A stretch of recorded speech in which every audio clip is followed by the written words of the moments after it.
Good afternoon. Raise your right hand. Do you swear or affirm the testimony you're about to give will be the truth, the whole truth, and nothing but the truth, so help you God? Yes. All right. If you'll come on up here and have a seat in the witness stand, make yourself comfortable.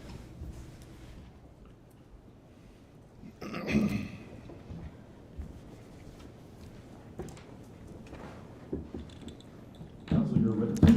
Thank you, Your Honor. Good afternoon. Hi. Could you introduce yourself to the court and spell your last name for the court reporter? Yes, I'm Allison Tumblety. My last name is Tumbelty. How are you presently employed? I work for St. John's Schools. Okay. And can you give a brief summary of what you've done with St. John's, what you've done in your career? Sure, I've been a teacher for 16 years and an administrator for the past year. Okay. And where were you employed during the time of this incident? At Patriot Oaks Academy. Thank you. And what was your title at that time? An ESC teacher, a special education teacher. Thank you. And you're here today pursuant to a subpoena, correct? Correct. Thank you. In fact, you did not teach Tristan Bailey. I did not. Okay. But you did attend her vigil at Durban North. Yes. Thank you. Can you tell us specifically why you taught Aidan Fucci? Or did you ever teach Aidan Fucci? I did teach Aiden. He was one of my students, one of my ESC students. Thank you.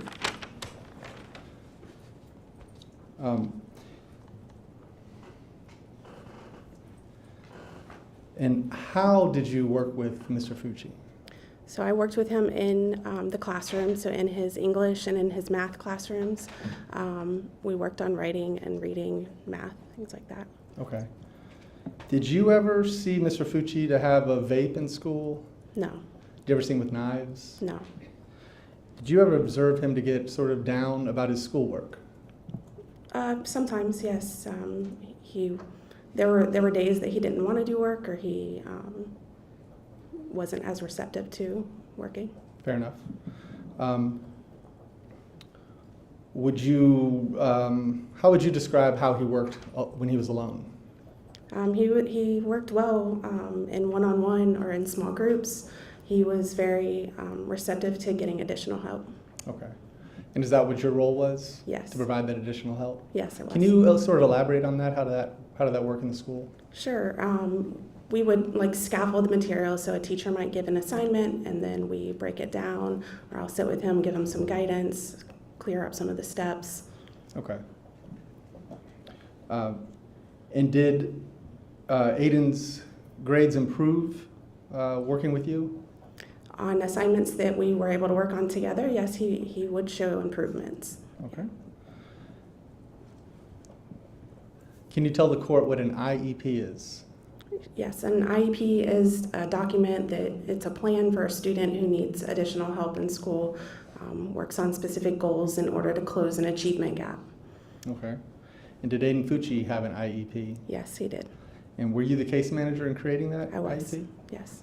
Okay. Did was the IEP part of what you did as an ESC teacher? Yes. So Okay. all of the students that I worked with specifically had IEPs. Okay. And did the IEP help Aidan succeed? Yes, because it gave accommodations and services that he needed in those additional areas. And he was receptive to taking advantage of Yes. that opportunity that you offered? He was. Okay. Did you would you say as an adult that Aidan Fucci was respectful to adults? From what I've seen, yes, he was respectful to adults. And did you ever see him interacting with other kids at the school? I saw him daily, so yes. Yes, ma'am. Did you personally witness any violence from Aidan Fucci while he was at school? I did not. Did you see any violence towards women from Aidan Fucci? No. Okay. So to summarize, Aidan may work poorly alone, but he was willing to work one-on-one with what was offered Yes. to your services. Mhm. Thank you. Thank you, Judge. Okay. Well,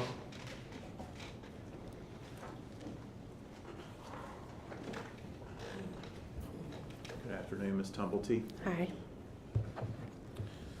I want to just have a few follow-up questions for you.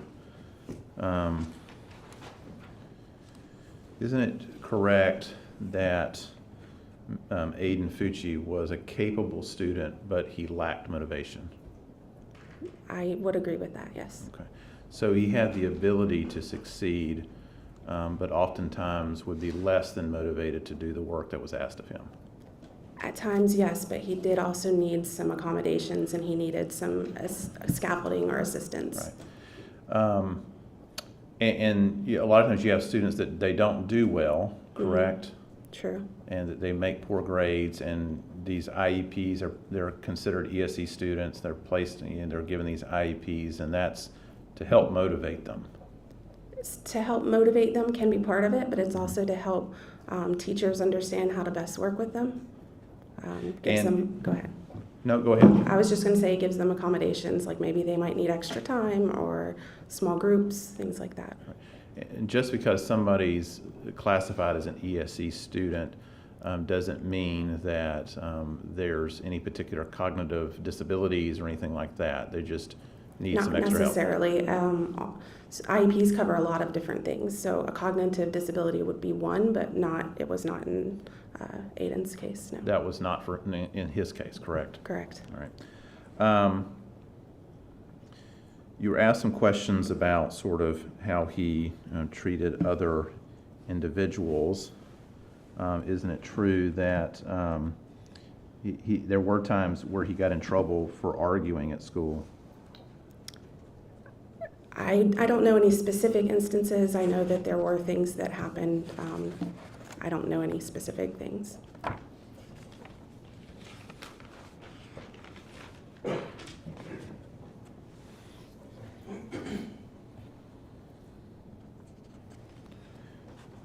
Ma'am, do you remember giving a deposition in this case Yes. on November the 16th of 2022? Mm-hmm. May I approach the witness, Your Honor? I'm looking at page 14, lines 14 through 15.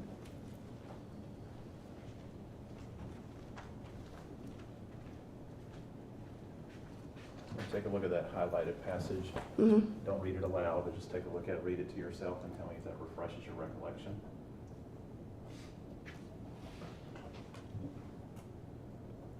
Mm-hmm. Does that refresh your recollection? That's kind of what we said, but I know he did get in trouble for things, but I don't know a specific incident. Okay, so it's clear that he did get in trouble at school for arguing. I mean, he could be argumentative, I would say, yes. Okay. He was cocky as well, correct? Yes, And thought he knew more than others. I would agree with that, yes. And he didn't have very good relationships with his teachers, correct? Some, not so much. In fact, his relationships with his teachers depended on the demands that they placed on him. Your Honor, I just object that it calls for speculation. Do you know the answer to that? I would be guessing, but probably, yeah. You remember that, again, the deposition you gave? May I approach the witness, Your Honor?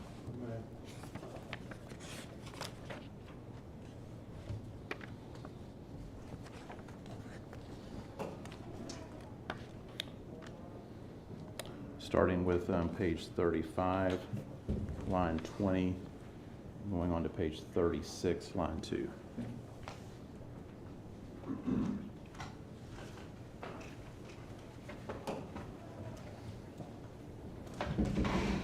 Complete read from Mm-hmm. here to line 2, please.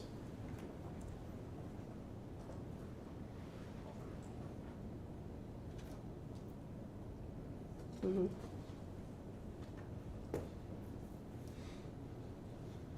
Right. See that? Mhm. In your deposition, you weren't speculating at that particular time, correct? No, can you refresh me with what the question is? My question was, did his relationships with his teachers depended on the demands that they placed on him? I would assume at times, yes. I mean, Okay. I think that's for all students. You read your deposition, correct? Yes, Yes, ma'am. And you at that time said you were asked about his performance, and you said it depends. I guess it depends on the demands that were placed on him. Correct? true. Yes, That's what you said, and you told the truth in your deposition, correct? yes.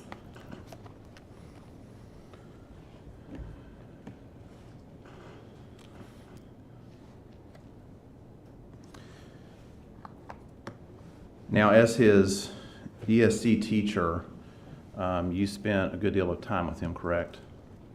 I was in several of his classes, yes. At any point in time, and this was a period of time, obviously, before this murder occurred, correct? Yes, that year Right. was the first year I knew him. During the time that you knew Mr. Fucci, did you ever hear him complain of hearing voices? No, Did you ever see any signs whatsoever that he suffered from a serious mental illness, no, was not in touch with reality? no, If you saw something like that, that would concern you, correct? yes, And you would have brought it to the attention of the administration at the school and Yes. perhaps even his parents. absolutely. Nothing further. No, Your Honor, thank you. Thank you very much, ma'am. You're free to go.